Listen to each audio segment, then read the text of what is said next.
4 ಗಂಟೆಗೆ ನಾವೆದ್ದು fresh up ಆಗಿ ಹೊರಟಿದ್ದು ಅಂಜನಾದ್ರಿ ಬೆಟ್ಟಕ್ಕೆ. ಸುಮಾರು ಒಂದು 10 ಗಂಟೆಗೆ ಅಲ್ಲಿಗೆ ರೀಚ್ ಆಗಿದ್ವಿ. ಅಲ್ಲಿ ನೋಡಿದ್ರೆ ಒಂದು ಚೌಕಾಸಿನೇ ನಡೀತಾ ಇತ್ತು ಶಾಲ್ ತಗೊಳಕ್ಕೆ. ನನಗೆ ಮೇಲ್ ಯಾವಾಗ ರೀಚ್ ಆಗ್ತೀವಿ, ಬಾಸ್ನ ಯಾವಾಗ ದರ್ಶನ ಮಾಡ್ತೀವಿ ಅನ್ನೋದೇ ತಲೆಯಲ್ಲಿ ಓಡ್ತಾ ಇತ್ತು. ಶಾಲು ಡೀಲ್ ಆದ್ಮೇಲೆ ನಾವು ಹೊರಟಿದ್ದೆ ಅಂಜನಾದ್ರಿ ಬೆಟ್ಟದ ಮೆಟ್ಲುಗಳನ್ನ ಹತ್ತೋ ಕಡೆಗೆ. ಸುಮಾರು 700ಕ್ಕೂ ಹೆಚ್ಚು ಮೆಟ್ಲು ಇರ್ತಕ್ಕಂಥ ದಾರಿ ಉದ್ದಕ್ಕೂ ಭಕ್ತರು ಕೂಗುವಂತ ಜೈ ಶ್ರೀರಾಮ್ ಅನ್ನೋ ಕೂಗು ಮನಸ್ಸಿಗೆ ಮುಟ್ತಾ ಇತ್ತು.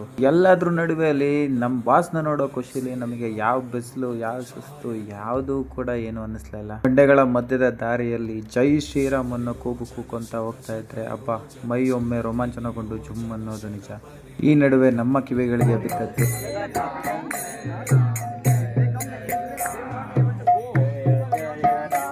ಕೊನೆಯಲ್ಲಿ ಮನದಲ್ಲಿರುವ ಸಾವಿರ ದುಃಖ ದುಮ್ಮಾನಗಳನ್ನು, ಆಸೆಗಳನ್ನು ಜಯಿಸಲು ಶಕ್ತಿ ಕೊಡು ಪ್ರಭು ಎಂದು ಹಿಂದಿರುಗಿ.